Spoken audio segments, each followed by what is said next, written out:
都說合格的前任就該像死了一樣，舊情人突然現身，往往沒什麼好事。這不，消失了7年的 Coco 一復出，就讓癱坐在輪椅上的謝賢成為笑話。2025年末，謝賢40歲的前女友 Coco 突然在短視頻平台復出，如今40歲的她，身形和當年相比圓潤了不少。想當年，她陪着謝賢出席金像獎時，那可是纖瘦苗條，和現在簡直判若兩人。然而，身材的發福只是小事，更讓人意外的是她發布的內容。消失多年的她，已出現就連發好幾條視頻，每一條都打上了謝賢的標籤，精準上流。這架勢不知道船以為是在營銷戀情、秀恩愛，實則是生怕別人不知道他是誰的前任。他不僅自爆私生活，船證實了謝賢做過裂紮手術、魔法組建家庭的私密傳言。時間回到2005年，上海的一家咖啡館裡，20歲的 Coco 正經歷着人生低谷。他剛經歷模特面試的失敗，感情也出現問題，整個人陷入頹喪。這時69歲的謝賢推門而入，這位現正講遍黃金時代的四哥注意到了這個愁眉不展的女孩，主動上前安慰。當時誰也未想到，這次偶然的相遇會成為一段持續12年的爺孫戀開端。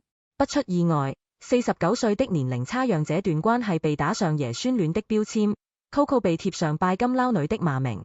面對質疑，謝賢選擇了高調回應。2006年的金像獎公壇上，兩人牽手亮相，直面全網的質疑。謝賢甚至霸氣回應外界的嘲諷：我比年輕小伙子還強。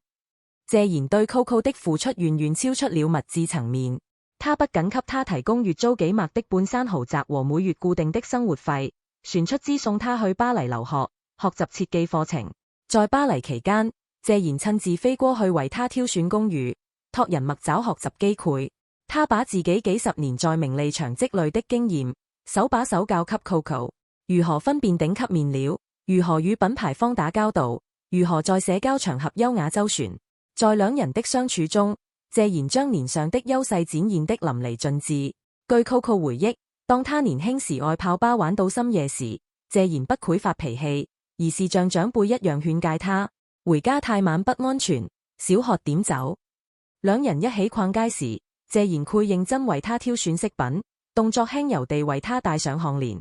這些日常點滴，讓 Coco 即使分手12年依舊念念不忘。但這麼相愛的人，最後船是躲不過分手的裂局，為什麼？回顧謝賢豐富的情史，可以發現他始終秉持着風流但不下流的原則。從與嘉玲的初戀，到與蕭芳芳的短暫戀情，再到與甄珍的婚姻，以及與狄波拉16年的婚姻生活，謝賢在每段感情結束時都盡量保持體面，特別是與狄波拉離婚後，兩人仍能保持良好關係，甚至謝賢與狄波拉後來的丈夫也成了朋友，三人偶爾一起喝茶聊天。風流的浪子，注定不愧收心。2018年，81歲的謝賢主動為這段長達12年的感情畫上句號。分手的原因很現實，隨着 Coco 年齡的增長，他越嚟越渴望組建家庭，擁有自己的孩子。但謝賢早年做過結紮手術，根本無法滿足他這個願望。他直言：我老了，不能擔你去尋找更合適的人。不得不說，謝賢在分手這件事上做得足夠體面。網傳他不僅給了 Coco 巨額分手費，還給了房產和車輛作為補償，就是希望 Coco 能夠安穩地開啟新的生活。總觀謝賢的情史，無論是和甄珍、狄波拉的兩段婚姻，還是其他戀情，他都一直秉持着愛的時候認真，分開後體面的原則，很少在公開場合披露前任的私密事。他曾經在採訪的時候說過，男人可以風流，但是不可以下流。當年謝賢曾自爆，3年內我一直沒碰他。謝賢沒撒謊。Coco 在前不久的爆料中證實了這件事。船有網傳的2000萬港幣分手費，他也在視頻裡大大方方地回應了。他承認謝賢確實給了他一筆補償，傳說這筆錢是自己的人生啟動資金。拿了分手費後，Coco 回到上海，用這筆錢創辦了一家模特培訓公司。創業初期異常艱難，他得低聲下氣求客戶，到處碰壁，壓力之下，他的體重也開始失控。經過幾年堅持，公司慢慢做了起來，開始盈利。只是謝賢萬萬沒想到，自己為小女友考慮這麼多，換來的確實 Coco 拿着自己劣質的隱私博流量。2025年年底，Coco 突然在短視頻平台復出，鏡頭前的她身形發福，紮着高馬尾，戴着誇張的耳環。復出後，她的首波操作就是詳細回憶與謝賢的往事，不僅把過往和謝賢的私密事拆成一條條短視頻，用來博取流量。傳預告要開啟跨年直播，這波操作被很多人批評為蹭熱度、求流量。當年謝賢對她可不薄，給了她無微不至的照顧和大力支持，拿了分手費起家。結果現在傳要繼續吸血，她如今的操作完全辜負了當年謝賢對她的善待與尊重。網友們紛紛吐槽她吃相難看，這吐槽真的一點都不冤。與謝賢分手後不說前任配話的原則形成鮮明對比。Coco 的操作顯得尤為扎眼。Coco 的這波操作意外印證了謝霆鋒當年的清醒判斷。當年兩人熱戀時，謝賢始終護着 Coco， 他公開表示希望這是自己最後一段感情，要好好保護他。作為兒子，對於父親的風流，謝霆鋒沒有反對也沒有支持。在父親與 Coco 的戀情公開時，謝霆鋒多次在採訪中表示，父親的感情自有他的考量，但長久與否要看緣分。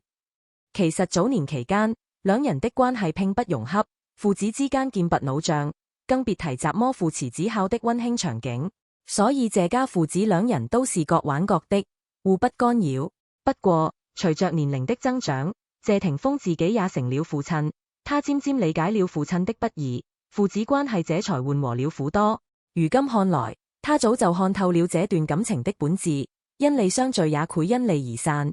感情裡的體面，從來都不是分手後刻意地迴避，而是懂得把過往藏在心底，把握好分寸。Coco 在謝賢晚年的時候，突然跳出來翻舊賬，這種行為實在是讓人難以理解。他或許是想通過復出重新獲得關注，但用這種方式，不僅傷害了謝賢，也讓自己在大眾心中的形象大打折扣。謝賢雖然愛玩，但他的一生踐行着成年人的感情底線，愛時傾盡溫柔，散時體面放手，不糾纏不詆毀。他給了 Coco 12年的陪伴與培養，分手時又提供了經濟保障，讓他能安穩開始新生活。而 Coco 在分手8年後，為了流量親手撕碎當年的溫情，把謝賢的私密往事當作談資。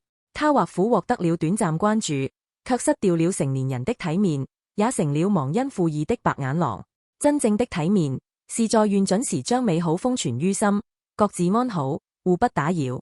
靠消費過往換取的熱度終會消散，而被自己撕碎的尊嚴，卻再也找不回來。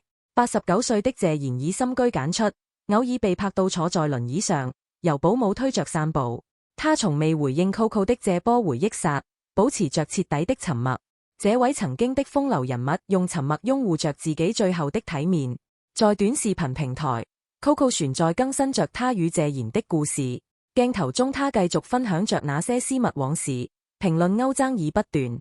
他或許暫時獲得了想要的流量，但視頻中他不自覺拉扯衣服，試圖掩飾身材的局促感，卻暴露了光環褪去後的真實境遇。